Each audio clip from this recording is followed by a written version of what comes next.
ce client nous appelle, il nous dit, bah voilà, j'ai une agence WordPress avec qui je travaille qui est en train de faire la création de mon site. Mais nous avons des milliers de fiches produits à rentrer dans WordPress et notre prestataire ne sait pas faire. Donc la cliente se dit, bah, moi, il va falloir que je me tape à la main mes milliers de fiches produits, puis réécrire mes petits textes, faire mes copier-coller, mettre mes images, etc. Et nous, on se dit, bon, ne vous inquiétez pas, on va pouvoir vous accompagner, il n'y a pas de souci. Et on leur fait une estimation sur comment est-ce qu'on peut automatiser la mise en place de leurs fiches produits, de prendre de leur catalogue. Et à tous les niveaux de la prestation, on a foiré. De mémoire, la personne qu'on avait en contact là-bas a fait un burn-out, donc elle est partie après la mise en ligne du site. Moi-même, mon développeur et un autre consultant SEO, on était passablement énervés et agacés de la prestation. Parce qu'en fait, à tous les niveaux, on a mal géré. On a mal géré la compréhension du problème, l'estimation de base, vous verrez que c'est tout par-delà. Et on a mal géré l'ensemble des étapes. Le planning, le budget, les méthodos, les outils, le suivi, la communication, on fait tout à foire. Et donc l'idée, c'est de vous dire un petit peu pourquoi. Alors ça, c'est l'exemple extrême. Hein. On a quand même réussi à sortir le site pour le client, mais il n'empêche que ça a été très compliqué. Et donc, quand on a une prestation qui se passe mal, avant même de savoir comment on va la traiter, la première problématique, vous allez tout savoir, c'est de savoir comment un projet web, et d'ailleurs un projet informatique dans son ensemble, doit se dérouler. Et on va dire les grands principes. D'ailleurs, ça coule de source plein de fois, mais en fait, la moitié du temps, c'est pas appliqué dans la plupart des agences ou pour la plupart des indépendants qui travaillent dans ce domaine. Et on va commencer donc à égrener d'abord les différentes problématiques. La première chose, que je vous disais tout à l'heure, c'est la compréhension du besoin. Le client, quelle est sa demande réelle? Rien qu'à ce niveau-là, juste à cette étape-là, on perd déjà la moitié des projets. Parce qu'en fait, entre ce que dit le client et ce que le client croit vous avoir fait comprendre, il y a un gap. C'est comme quand vous avez un formateur. Un formateur vous enseigne quelque chose pendant une journée, lui il pense vous avoir tout dit, et au final, vous avez retenu que 10% de l'ensemble du cours qu'il vous a donné. C'est exactement la même chose. Comprenez parfaitement le besoin, faites-le répéter au client, faites-lui détailler tout ce qu'il veut, comment il le veut et pourquoi il le veut comme ça. Parce que c'est pareil, la demande initiale peut être complètement foireuse. C'est pas parce qu'un client vous demande quelque chose que vous devez le faire. Le client n'est pas roi. Théoriquement, si vous êtes développeur WordPress, intégrateur, chef de projet, référenceur, peu importe, vous avez expertise. Donc vous êtes là pour guider votre client. Si votre client a une idée mais que c'est une idée foireuse, dites-lui non. Dites-lui non, c'est pas comme ça qu'on fait, pour telle ou telle raison. Soyez pédagogue. Mais il n'empêche que c'est cette problématique. Pour revenir à mon exemple à moi, la cliente nous disait je veux intégrer 9000 ou 10 000 fiches produits, je ne sais plus le chiffre exact. Et dans notre compréhension, on était persuadé qu'il y avait déjà un fichier Excel tout beau, tout propre, qu'on prenait et qu'on importait. Rien que la génération du fichier Excel en interne, ça nous a pris environ une semaine et demie. J'ai passé une semaine et demie de mon temps, il y a 2 étés, à faire des formules Excel pour juste recalculer automatiquement des colonnes. Forcément, dès qu'on a recalculé une autre qui est PTF, etc., c'est le bordel. Et de juste déjà comprendre de quoi on part, ça détermine tout. Et une fois que vous avez bien compris, vous allez pouvoir correctement estimer. Et si vous avez un doute sur l'estimation, cherchez pas, faites x2 sur le prix. Donc c'est simple, c'est dès qu'on a un doute, on augmente considérablement le prix, et même en faisant du x2 sur le tarif, on est des fois à perte. Parce qu'en fait, si vous avez un doute et que vous n'avez jamais fait, si ça se trouve, vous allez avoir un coup de bol et finalement ça va être rapide et simple, et tant mieux, vous allez gagner de l'argent. Mais dans plein de cas de figure, en fait, c'est pas le cas. Pour la petite histoire, cette prestation, on l'avait vendue 3 000 €. Avec le recul, on aurait dû le vendre entre 10 000 ou 12 000 € par rapport au temps qui a été réellement passé par l'ensemble des équipes. Donc ça, c'est l'estimation de base, elle était importante. Mais cette estimation, elle dépend d'un point crucial, le cahier des charges. C'est chiant, c'est inintéressant au possible, mais c'est indispensable. Et le meilleur conseil que je peux vous donner de base dans une prestation web, ne démarrez pas un projet et n'estimez pas un projet si vous n'avez pas un semblant de cahier des charges. Le pire, c'est le client, son nom est plein. Alors, je voudrais un site qui ressemble à celui-là. Le qui ressemble à, ce n'est pas un cahier des charges. Ça ne détaille pas le besoin. Parce qu'en fait, chaque site est différent, chaque secteur d'activité est différent, chaque entreprise est différente dans un même secteur d'activité, et vous avez tout un tas de besoins qui vont être différents. Et puis en plus, le site peut évoluer. C'est-à-dire que dans votre cahier des charges, c'est pas juste le besoin à l'instant T, c'est de savoir le besoin dans 1 an, dans 2 ans, dans 5 ans. Je vous donne un exemple encore d'un autre client qui nous a demandé une création de site. Ils font des produits pour les animaux, des produits vétérinaires. Et donc, ils peuvent présenter des fiches produits. Et le chef de projet chez nous pose la question, est-ce que vous voulez un site e-commerce? En interne, ils disent, non, on ne veut pas de site e-commerce. Mon chef de projet insiste, et vous êtes sûr, est-ce que c'est définitif, vous ne voudrez jamais site e-commerce, sur le site, on échange, la réponse est définitivement non. Là, 1 an après la sortie, ils nous demandent de transformer tout leur site en site e-commerce. Sauf qu'en fait, ça va leur coûter 2 à 3 fois plus cher que si on l'avait fait d'un seul coup. Parce qu'en fait, tout ce qu'on avait développé initialement, il faut qu'on le refasse. Il faut qu'on le réimporte dans des fiches produits, etc. Ceux qui utilisent WooCommerce, je ne sais pas si certains d'entre vous l'utilisent, il faut tout migrer de type de contenu classique dans des types de contenu produits. Et juste ça, ça a un coût, ça prend du temps, et mine de rien, le client, il faut que dans son cahier des charges, entre guillemets, il vous aide à se projeter, que vous-même vous lui posiez des questions. Vous, dans 2 ans, dans 3 ans, dans 4 ans, où est-ce que vous vous imaginez? Et ça, vraiment, croyez-moi, c'est indispensable. Donc imaginons que vous avez compris le besoin. Vous avez correctement estimé parce que vous avez un joli cahier des charges. On vient à l'étape d'après, la planification. Il est très important de planifier un projet, de définir toutes les étapes et de dire, voilà, la partie développement des fonctionnalités, ça va prendre 3 semaines, l'intégration HTML, CSS, ça va prendre un mois de plus, l'intégration des contenus, un mois, peu importe. Sachez que dans 95% des cas, le planning de base ne sera pas respecté. Parce qu'en fait, entre le planning que vous imaginez et le planning réel, il y a un gouffre. Et il y a un gouffre pour plein de raisons. Il y a un gouffre, par exemple, parce que votre client ne vous répond pas en temps et en heure. Il fait le mort. Alors nous, on a plein de clients comme ça. Ils commencent une création de site, puis ils n'ont plus le temps. Et puis ils se réveillent 10 mois après. Puis après, ils nous disent « Hey, vous êtes en retard ». Sauf que nous, on était prêts, et sauf que le planning a changé. Et le meilleur exemple, là, c'est un site qu'on n'a toujours pas livré et qu'on a dû commencer il y a 1 an et demi. Et c'est un site vitrine. Un site très basique, tout simple, quelques pages de contenu, etc. Mais c'est du vécu.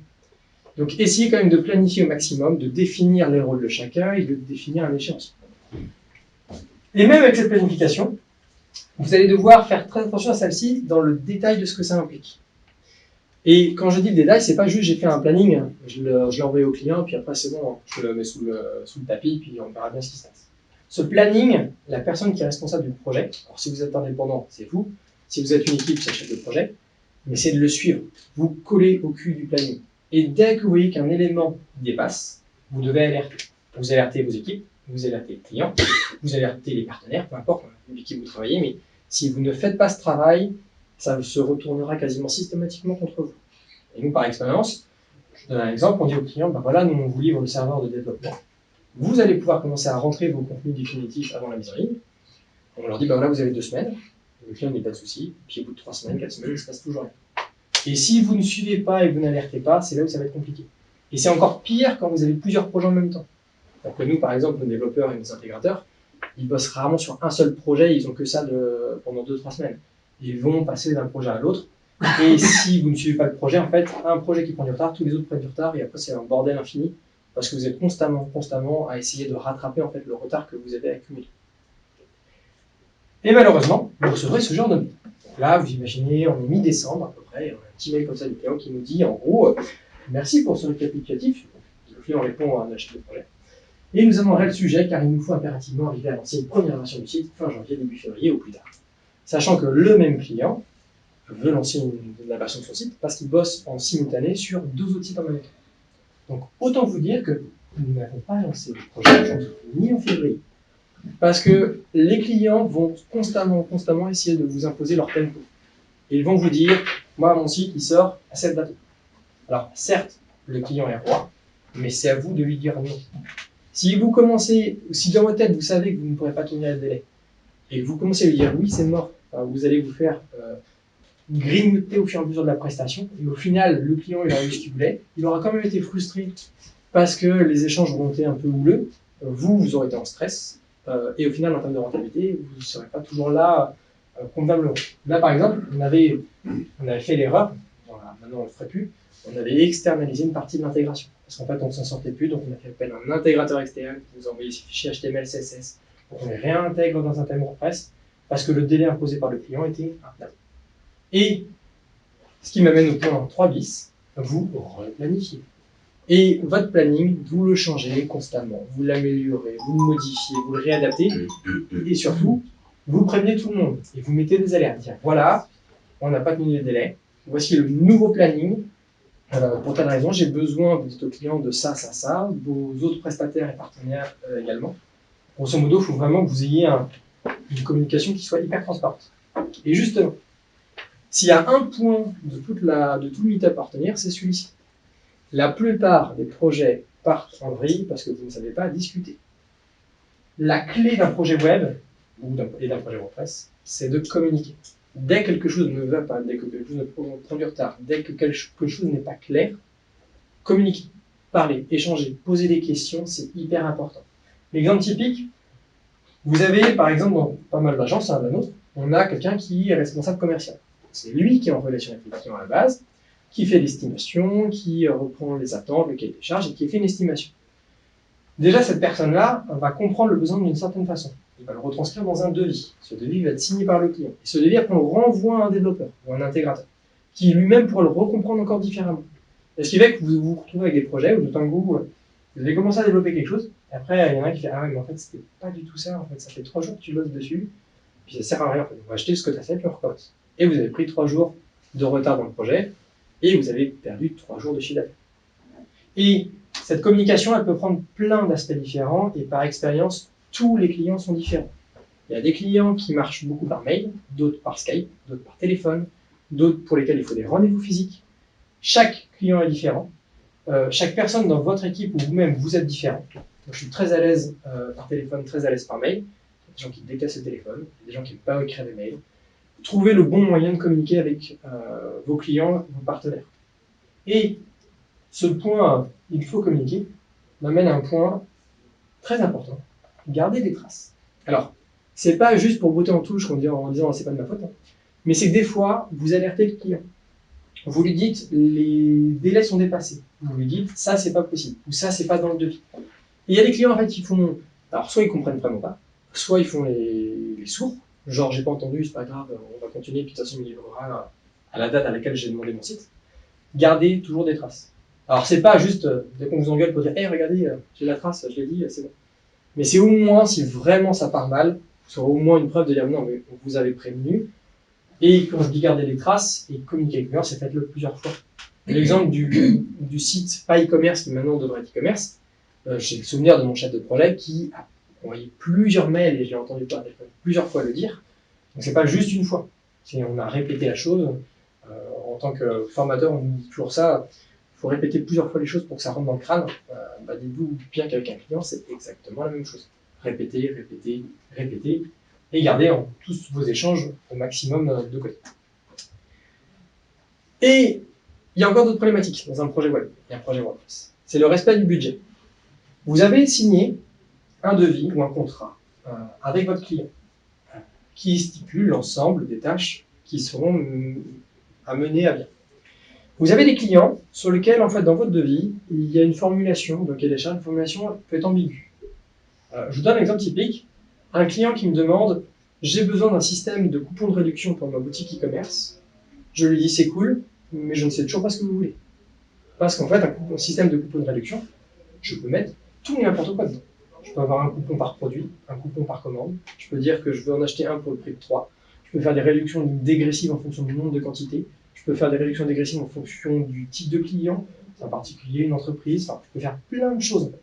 Et rien que cette formulation, juste je veux un système de coupons de réduction, ça ne veut rien dire. Et il y a des clients comme ça qui vont gratter.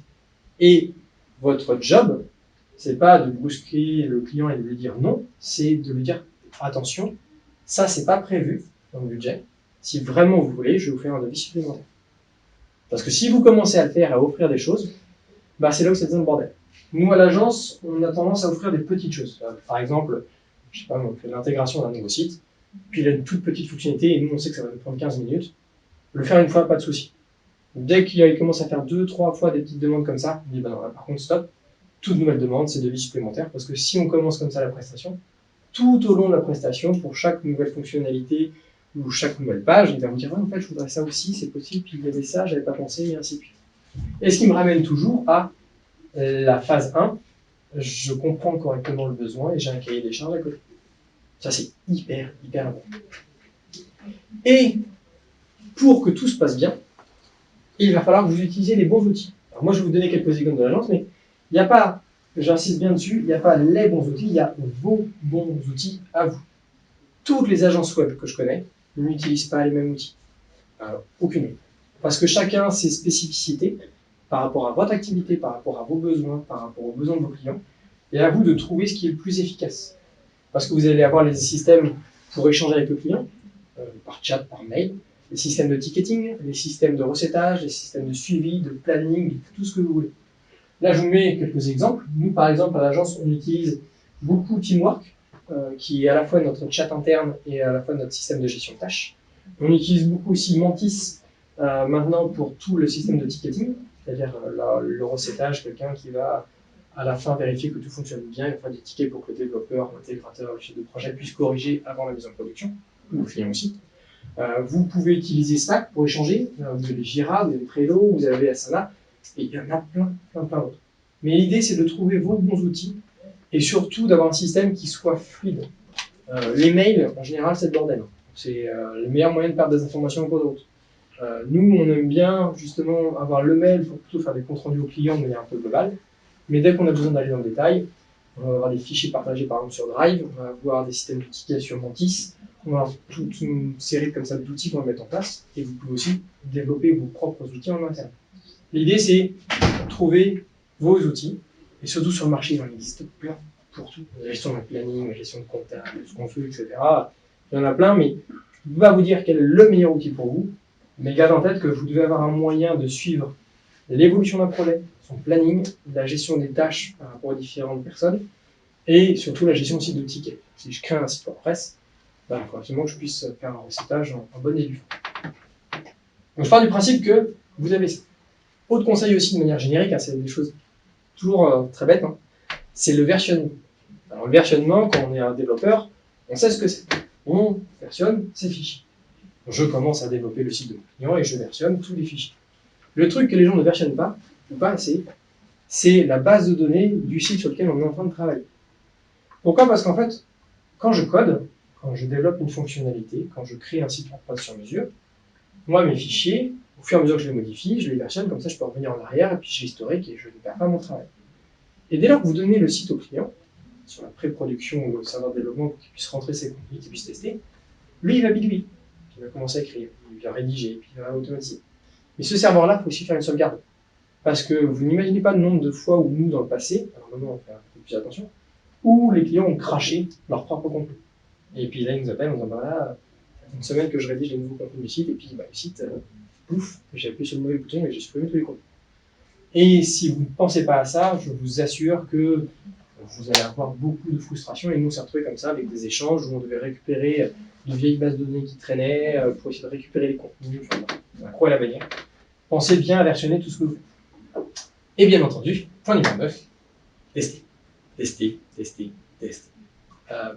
Vous n'imaginez pas le nombre de prises de tête qu'on a eu avec un client, parce qu'en fait, nous-mêmes, en interne, on n'a pas pris le temps de tester en profondeur. Exemple typique, on a un développeur qui développe en place une fonctionnalité, l'intégration d'une page, d'un élément, d'un bloc, ce que vous voulez. Il teste rapidement, il dit ok, c'est bon. Et en fait, il se dit ok, c'est bon, il ne vérifie pas assez rapidement, et en fait, il va montrer au client. Et là, le client va commencer à faire tous ses tickets. Et en fait, le temps de traiter les tickets est une perte de temps colossale. Parce qu'en fait, si le développeur, initialement, avait juste pris le temps, en général, 90% des tickets n'auraient même pas lieu d'être. Et c'est valable pour votre développeur, pour votre chef de projet, pour votre consultant en référencement, en performance, en sécurité. Testez. Et pour ça, d'ailleurs, je vous conseille là aussi d'avoir des outils, il y en a plein.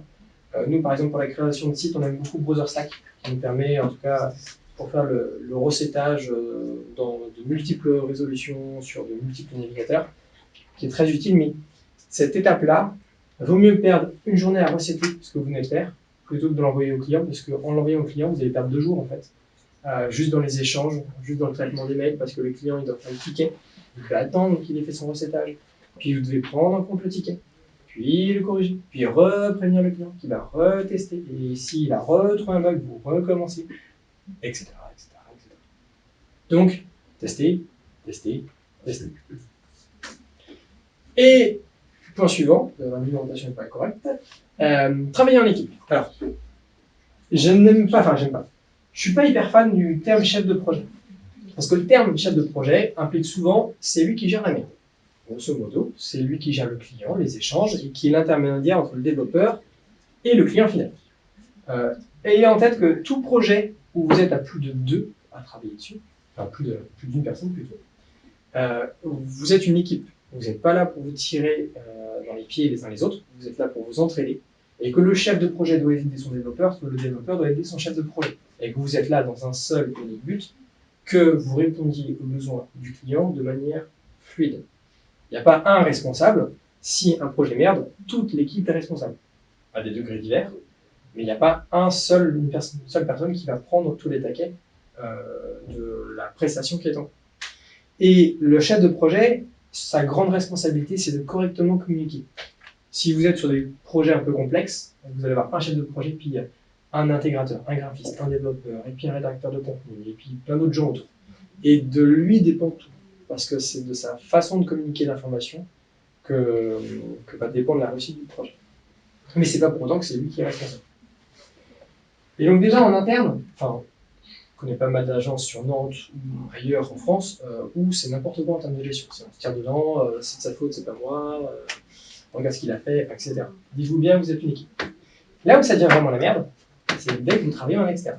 Nous, par expérience, si on a un prestataire en plus dans la boucle, en général, ça va mal se passer. Alors je dis pas que ça va très mal se passer, mais ce sera jamais parfait. Pourquoi? Parce qu'en fait, le prestataire avec qui vous allez travailler, vous ne savez pas comment il vous perçoit dans la prestation. Il y a des prestataires où ils sont vraiment en partenariat avec vous, et là, le projet se déroule très bien.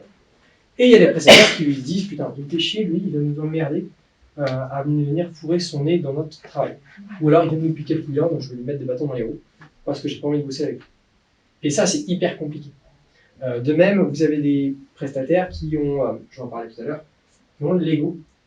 Nous, par exemple, à l'agence, on est des experts en référencement. C'est notre cœur de métier, donc on fait un audit pour un site client, on leur dit, bah, sur votre site, il y a ça qui va pas, il faudrait corriger. Et ça nous est arrivé de nous prendre la tête avec les développeurs des clients, parce qu'en fait, ils l'ont pris pour eux. Ils se sont dit, bah voilà, le mec vient me critiquer, il vient me mettre des taquets, il vient dire que ce que je fais, c'est de la merde. Non, c'est juste pas son métier. Moi, je suis là pour apporter mon expertise, et on est là pour travailler conjointement avec le client. Et les frustrations comme ça avec les prestataires, vous n'imaginez pas le nombre de fois que ça peut arriver.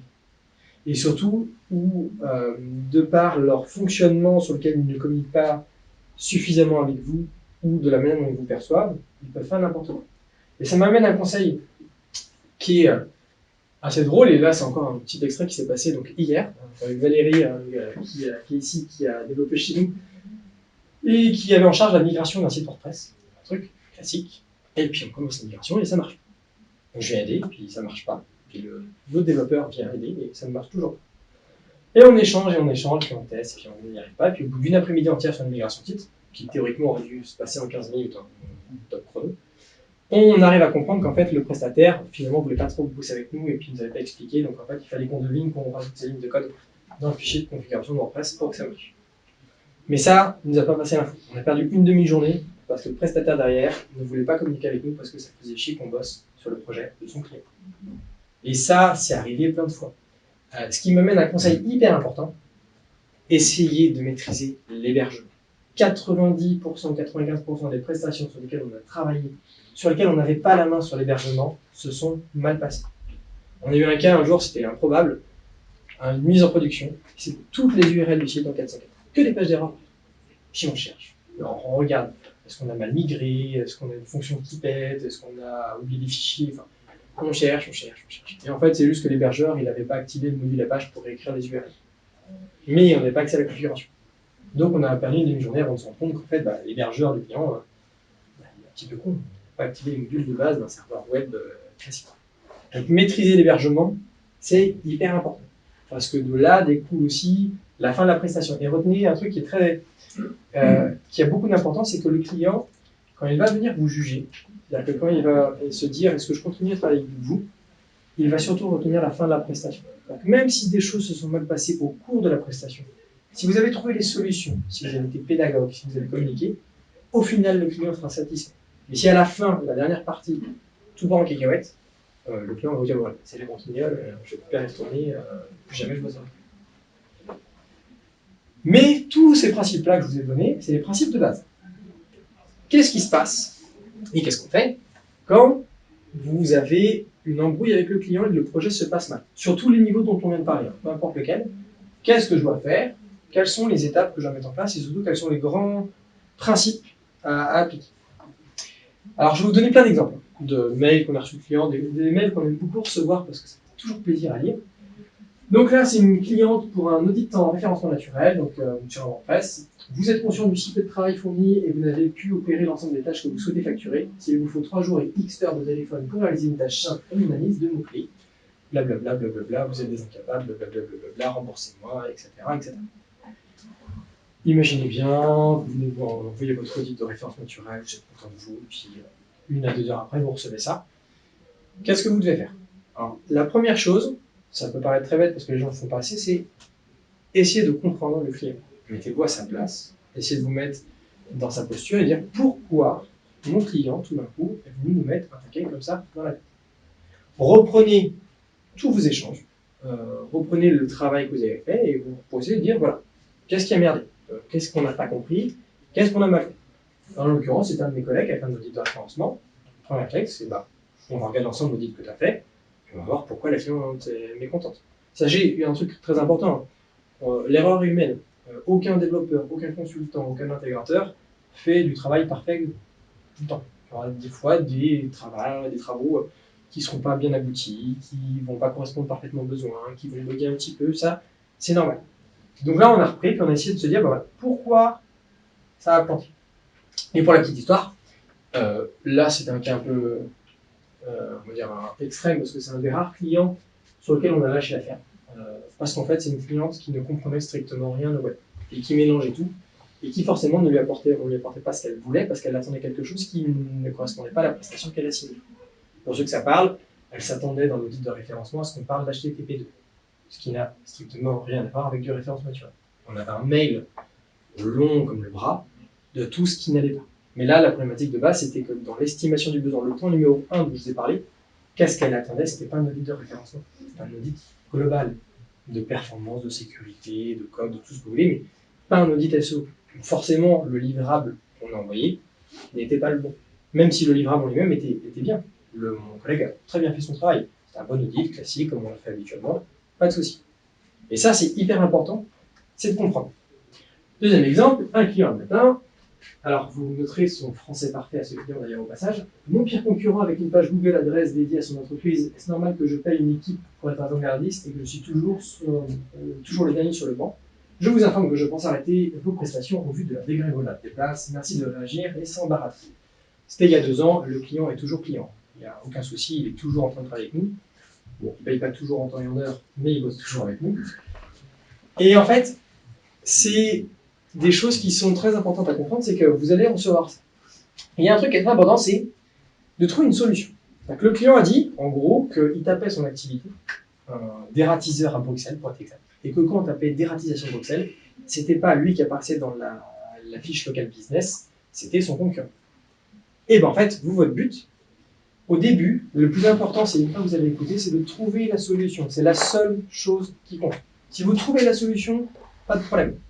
Que ce soit de votre faute, que ce soit de la faute de quelqu'un d'autre, d'un autre prestataire, peu importe. Il faut apporter une solution. L'exemple de la migration, d'hier, là, avec le prestataire qui nous mettait des bâtons dans les roues sur le serveur, le client, il s'en fout que ce soit de notre faute ou de la faute de son prestataire. Lui, ce qu'il veut, c'est son site en ligne. C'est la seule chose qui importe. Donc, votre but, c'est de trouver la solution. Et après, on verra le pourquoi du comment. C'est à vous de chercher. Et là, en l'occurrence, pour revenir à ce petit exemple, c'est tout simplement que en fait, le client il a un tout petit budget.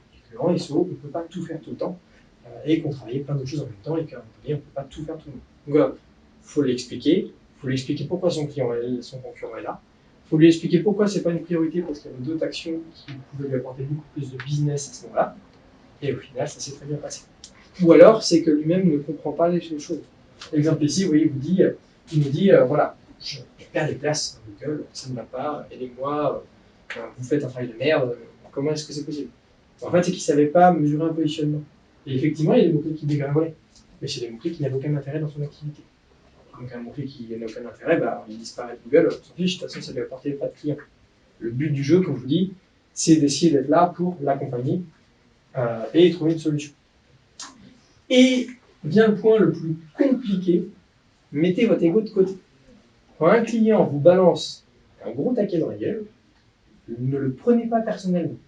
C'est jamais contre vous, Et pourtant, je peux vous assurer qu'en général, surtout les premières années, on le prend personnellement. Parce qu'on se dit, qu'est-ce que j'ai fait? Je suis une merde, j'ai pas fait le bon travail, j'ai pas compris, je suis pas assez compétent, je suis pas assez rapide, tout ce que je veux. Mettez votre ego de côté. Il ne vient pas vous attaquer personnellement, et à la fin de la journée, vous mettez ça de côté, vous rentrez chez vous et vous pensez à autre chose. On a des métiers d'informatique où on a des taux de burn-out qui sont hyper élevés, parce que les gens prennent à cœur des choses qui n'ont, entre guillemets, aucune importance. Il y a eu un bug sur le site du client, le client vous envoie attaquer, bon, il n'est pas mort d'homme. Ça ne changera pas la face du monde et il ne faut pas prendre ça personnellement. Et ça, j'insiste, parce qu'on a tous ce défaut-là quand on commence le métier, quel que soit notre métier web d'ailleurs. Prenez pas personnellement les attaques de votre client, essayez juste de trouver une solution et d'aller de l'avant. Et pour aller de l'avant et mettre son ego de côté, il y a un point très important, donc là c'est l'inverse, c'est moi qui envoie un mail. Une refonte d'un site client sur un budget assez faible, en gros, c'était pas un site sur mesure, en gros le client avait un thème, il fallait juste paramétrer, optimiser son thème, performance, référencement, etc. Mais on partait d'un thème. Et son ancien thème, c'était une soupe de shortcode. Je ne sais pas si tout le monde voit ce que c'est des shortcodes, mais c'est des petits bouts de texte qu'on met entre crochets et WordPress, ça lui permet de générer des choses. Et en fait, comme on changeait le thème, les anciens shortcodes, ils restaient là.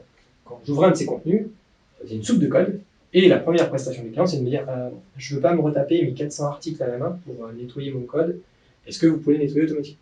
Donc moi je fais le nettoyage, je nettoie bien, trop d'ailleurs, et malheureusement, comme vous voyez dans le mail que j'envoie, j'ai écrasé quelques images au passage. Parce que imbriqué dans une soupe de shortcode, machin, j'ai pas réussi à la détecter, ça a écrasé. Et la problématique, c'est que le client là, il a validé mon nettoyage. J'ai nettoyé, donc là on m'a fait oh c'est bon, ça marche, merci. Puis 3 semaines après, il fait au fait, les images, elles sont où? Et là je croyais qu'il n'y avait pas eu de soucis sur le nettoyage, on allait de l'avant. Et ce qui m'amène à un point qui est très bête, c'est juste cette dernière phrase. Reconnaissez vos erreurs. C'est bête, hein, mais on a tous merdé tôt ou tard dans une prestation web. Et reconnaissez-le. C'est pas grave, là, je dis effectivement, bah ouais, j'ai merdé, j'ai dégagé les images. Alors j'avais un vieux serveur avec leur ancienne base, donc il s'amusait à faire des copier-coller de ces images sur les quelques articles où les images ont été manquantes. J'ai fait quand même perdre du temps à mon client. Voilà, il a dû, je pense, passer une bonne journée à faire des copier-coller, par ma faute. Mais il n'empêche que reconnaître son erreur, et puis ensuite trouver une solution, parce que j'ai quand même réussi à récupérer les images par un autre biais, même si c'était pas du tout adapté, c'est hyper important. Et quand on reconnaît son erreur, ça nous amène au point d'avant, hein, on met son ego de côté parce que son ego n'a aucune importance. Vous vous êtes trompé, ça arrive, et surtout, ça recommencera. Quoi qu'il arrive, vous allez refaire des erreurs dans votre activité. Et puis, il y a un autre truc qui est très important, ça j'insiste beaucoup parce qu'il y a beaucoup de managers dans plein de boîtes qui font ça n'importe comment. Vous n'êtes pas là pour pointer du doigt. Parce que là, j'ai dit, c'est un projet que je gérais seul à l'agence. Donc, j'ai vu la merde que j'ai fait, j'ai reconnu mon erreur et j'ai trouvé une solution. Mais très souvent, quand vous êtes à plusieurs, il y a quelqu'un, le chef de projet, ou le responsable, ou le directeur de clientèle, ce que vous voulez, qui va dire c'est de ta faute. C'est toi, regarde, t'as merdé, regarde, on a perdu de l'argent, regarde le client, mais contre. Vous n'imaginez pas à quel point dans certaines boîtes, c'est un art de venir flinguer son collègue ou son subalterne. Ne pointez jamais du doigt quelqu'un qui fait une erreur dans une boîte, un collègue, un prestataire. Par contre, expliquez-lui. C'est-à-dire qu'on fera tous des erreurs. Le but du jeu, c'est pas de ne pas en faire, c'est surtout de les éviter. Et des erreurs, il y en aura plein, parce qu'il y a des cas particuliers, et ça, vous n'y avez pas pensé, ou ça, vous l'avez jamais vu avant. Et une fois qu'on le sait, c'est d'éviter. Vous êtes toujours là, dans le web, gardez en tête que c'est un métier sur lequel vous avez une formation continue et constante jusqu'à la fin de votre vie. Le web évoluera toujours, vous êtes toujours là en apprentissage. Bon, ça fait 10 ans, un peu plus maintenant que je bosse dans le web, et j'apprends toujours des nouveaux trucs. Et des trucs improbables. Un jour, c'était pour une autre migration d'un site client, on devait importer le site de dev. Et puis on importe, je me dis c'est bizarre sur le site de dev, il manque des images. Et pourtant sur la production, il y a l'addition des images. C'est quand même bizarre. On regarde dans la FTP, puis il n'y a pas d'image. Enfin, les images qu'on cherchait ne sont pas là. Ouais, parce qu'il fallait savoir qu'un logiciel FTP n'affiche que 2500 images maximum dans un dossier. Et pas de bol, le client en avait plus de 2500. Et ce genre de truc, si vous ne l'avez jamais vu avant, accrochez-vous pour le savoir. Et voilà, on a perdu en interne plusieurs heures à se dire putain, pourquoi les images ne sont pas là alors que quand je tape l'URL, je la trouve quoi. Mais dans le FTP, elle y est. Et donc c'est ça en fait, c'est que quand quelqu'un a une problématique ou quand quelqu'un fait une erreur, soyez là pour transmettre l'information. Nous à l'agence, alors c'est pas encore parfait, mais par exemple, toutes les 2 semaines, on a ce qu'on appelle une veille interne. C'est-à-dire qu'on a un système de chat interne dans lequel on échange des articles qu'on trouve intéressants. Mais en fait, toutes les 2 semaines, on va faire un vrai point. On est tous en salle de réunion avec un petit café et on redéroule la veille ensemble et on en discute. Et la semaine suivante, on est plutôt sur une réunion d'entraide. Il y en a un qui a une problématique, qui veut échanger avec tout le monde dans l'agence. Il dit bah voilà, moi sur tel client, j'ai telle problématique technique, ou j'ai telle interrogation en référencement. Et on va passer 10 minutes, 30 minutes, 1 heure, ça dépend des cas. On va juste échanger justement pour éviter des erreurs et justement pour s'entraider. Et il y a un autre point qui est très important et qui est oublié, je vous ai parlé tout à l'heure du cahier des charges. Quand ça va mal, en fait, c'est souvent que vous n'avez pas correctement défini le besoin, vous n'avez pas correctement transmis l'information, vous n'avez pas correctement échangé. Ce que je vous conseille de faire, même pendant une prestation, et si possible en amont, c'est de faire ce qu'on appelle un cahier de spécification. C'est-à-dire que vous allez avoir la phase initiale de j'ai le devis. Le devis, souvent, il y a un cahier des charges. Mais ce cahier des charges, il est souvent rédigé par le client. En tout cas, il est rédigé pour que le client le comprenne. Sauf que dès que vous appliquez ça au monde réel, un développeur ou un intégrateur, c'est souvent beaucoup plus technique. Nous, ce qu'on fait à l'agence, c'est qu'on fait aussi un cahier de spécification, qui, lui, est destiné au développeur et à l'intégrateur, avec le détail précis de tout ce qui doit être fait, comment ça doit être fait. En fait, ne laissez aucune marge d'erreur à l'appréciation. Laissez un collègue, peu importe son métier, essayer de deviner ce qu'est la demande réelle. Il n'y a rien de pire pour planter un projet. Et ce point-là, il est hyper important. Ce cahier de spécification, on le fait valider au client. Et il fait foi sur tout le reste du développement. Et donc, vous êtes sûr que sur la suite du projet, on va dire, ça va se dérouler un petit peu. Mais malheureusement, vous allez avoir toujours des choses qui se passent mal. Donc, encore un autre exemple de mail au sujet d'un client. Un client sur de l'audit de référencement et qui répond donc à un de mes collègues référenceurs et qui dit bah voilà, quand je vois le dernier mail qui détaille les préconisations du méga menu, retenez bien la phrase qu'il dit, et qui est bien plus clair que celui de l'audit. Cette formulation-là, la manière dont il l'a dit, c'est un point qui est très important et qui est très bête. Reformulez ce que vous dites. Tous les clients sont différents. On va avoir tous tendance, dans nos métiers respectifs, à avoir des formulations techniques, parce qu'on connaît parfaitement notre métier. Moi, si vous venez me voir, je vais vous parler d'indexation, de crawl, de rendering, de plein de choses comme ça, qui sont des termes techniques liés aux références naturelles, mais que je connais sur le bout des doigts. Vous pouvez être sûr que si je parle à un client comme ça, à part quelques-uns qui vont réussir à me suivre, la plupart vont me regarder genre de quoi il parle. Parce qu'en fait, on a tous un énorme défaut, on utilise des termes que l'on maîtrise, les termes techniques de notre métier. Alors que nos clients ne s'expriment pas comme ça. Et c'est une source d'incompréhension et de frustration pour tout le monde. Je vous donne l'exemple d'un client. Un client, il ne va pas taper optimisation du crawl et de l'indexation et du maillage interne. Il va taper pourquoi mon site n'est pas dans Google. Et c'est des choses très terre à terre. Et donc dès que vous allez échanger avec un client, je prends l'exemple typique, vous allez dire à un client, ben voilà, moi je vais faire votre site, je vais faire en responsive design. Alors déjà là, vous avez perdu 3/4 de vos clients, parce que le terme est trop technique. N'hésitez pas à reformuler. Et là, en l'occurrence, le référenceur en question reprend des audits qu'on fait classiquement pour nos clients, et que la plupart comprennent, mais ce client-là, malheureusement, c'était trop technique. Et ce qui fait que la simple reformulation par mail, le client, il a compris. Il a dit, mais en fait, là, votre mail, il était 10 fois plus clair, plus limpide, plus rapide pour moi que le rapport d'audit que vous m'avez donné. Et c'est hyper important de reformuler ou de demander tout simplement à votre client, est-ce que vous avez compris? Est-ce que vous avez bien entendu ce que je vous ai dit sur l'audit ou sur la création, sur le développement spécifique que vous avez demandé? Ça, c'est vraiment hyper important. Autre exemple aussi, ça fait toujours plaisir sur le mail. Vous avez réalisé 1% des prestations évoquées, une très grande déception dans l'unique tâche effectuée, un accompagnement non adapté. Donc, là, autant vous dire, quand un client commence comme ça, la journée commence mal, hein. C'est mal parti. Et malheureusement, il y a un point qui est très triste dans ce que je vais vous dire, mais des fois, dans une prestation web, je vous conseille d'abandonner votre client. Alors moi, vraiment, vous n'avez plus d'argent pour vivre jusqu'à la fin du mois, mais il y a des clients qui sont anxiogènes pour vous, pour vos équipes, et il faut essayer de s'en débarrasser. Alors, je dis ça comme ça, genre c'est fastoche, c'est très loin d'être facile de quitter un client. De trouver le juste milieu de quand est-ce qu'on quitte un client parce que ce client nous pose problème, bah en fait, pourtant c'est quelque chose qui est très important. On a eu un client nantais qui fait de la visualisation 3D de maison. première prestation s'est très mal passée. On a eu après, moi j'ai eu un rendez-vous avec le patron de ce client-là justement pour remettre tout à plat. Ils nous ont demandé une deuxième prestation. On s'est dit bon, on va pas recommencer, on a mis les choses à plat, on s'est carré, etc. Bon, ça n'a pas loupé, la deuxième prestation est partie en cacahuète aussi, frustration, engueulade, client pas content, délai non respecté, etc., etc. Et donc en fait, essayez de garder en tête que c'est pas parce que vous efforcez de faire bien votre travail, que vous essayez de communiquer, de reformuler, d'être pédagogue, de suivre le planning, il y a des fois, de toute façon, ça passera. Et malheureusement, il y a des gens qui ont un besoin web, mais qui ne comprennent rien au web. Et malheureusement, ces clients-là, des fois, certains, il faut mieux les laisser se débrouiller, laisser d'autres prestataires s'en occuper. Mais voilà, des fois, c'est quelque chose à faire. Et je finirai juste sur cette citation parce que je trouve qu'elle est très vraie dans notre métier. Si un jour on te reproche que ton travail n'est pas un travail de professionnel, dis-toi bien que des amateurs ont construit l'arche de Noé et que des professionnels le Titanic. Donc restez toujours humble par rapport à ce que vous faites, apprenez, échangez et communiquez. Communiquez. Communiquez. J'ai fini pour ce petit meet-up.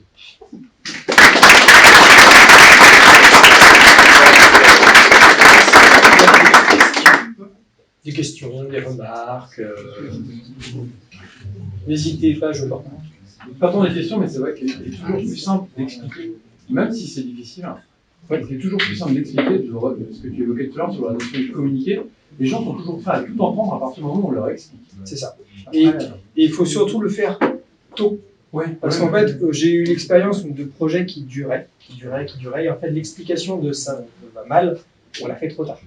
Et en fait, l'idée, c'est que le chef de projet, enfin, celui qui chapeaute le projet d'un point de vue planning, gestion des équipes, etc., c'est de lui que tout dépend, de juste dire, attention, là, sans que ça commence à dériver, au budget, planning, ce qu'on veut, tout de suite, on fait le point et on remet à plat tout ce qu'il attend. Et surtout, de correctement expliquer, parce que le client, lui, des fois, il s'en fiche de savoir le pourquoi du comment, il veut juste une solution. Donc on lui explique pour justement essayer d'aller là. Moi j'ai une question, parce qu'il y a quelque chose que en fait, que vous utilisez dans votre présentation. C'est quoi pour vous une prestation, enfin, pour votre boîte, qu'est-ce que vous représentez une prestation en fait? Alors une prestation, c'est n'importe quelle demande d'un client. C'est tout ce qui va faire l'objet d'un devis. Donc si pour un projet WordPress, il y a les créations. Donc si nous on fait par exemple on fait quelques prestations de création de site, donc ça va être des budgets entre 10 000 et 20 000 euros, sur lequel on va avoir le cahier des charges, une charte graphique sur mesure, l'intégration HTML, CSS pour faire un thème qui soit cohérent, développement des fonctionnalités, rédaction de contenu, référencement, etc. Mais après, ça peut être n'importe quoi, ça peut être le client qui a un tout petit besoin. J'ai besoin d'avoir un formulaire de réservation parce que je loue des biens immobiliers. Je sais pas, ça peut être ça. Ça peut être, tiens, j'ai besoin d'importer 300 adhérents dans la base de WordPress, mais je ne vais pas les faire à la main. Ça peut être un module de référencement, ça peut être n'importe quoi, n'importe quelle prestation. Et même si j'ai pris beaucoup l'exemple de création de site, on parle de WordPress, ça s'applique à n'importe quel type de prestation web dans lequel vous accompagnez un client.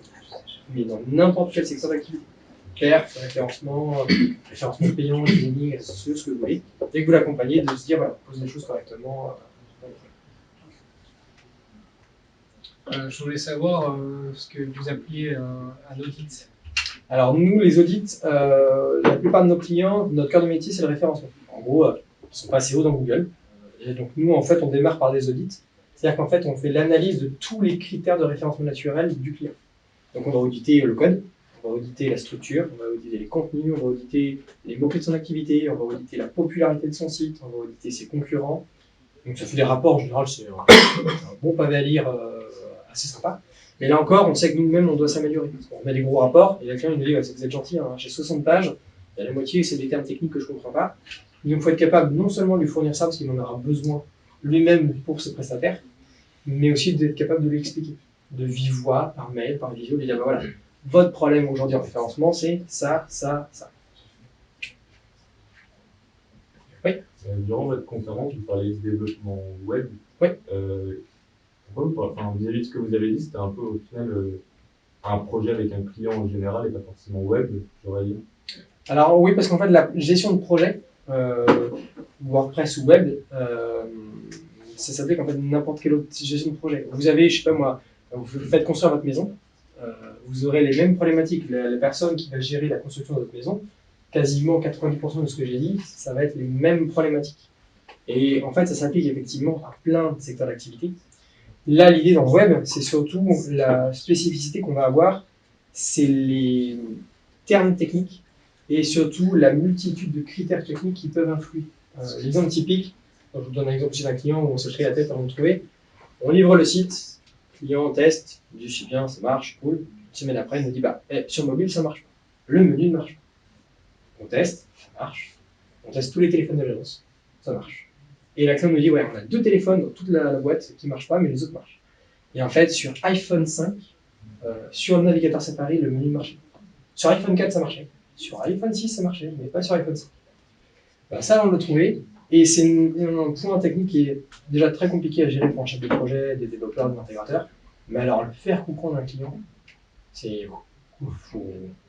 On rame des fois. C'est expliquer comment ça marche. Mais effectivement, en tout cas, pour répondre à ta question, la plupart des conseils que j'ai pu donner là, ça s'applique à n'importe quel projet client.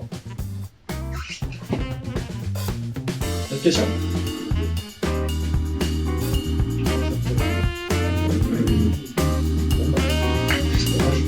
Ça va. Merci en tout cas. Merci.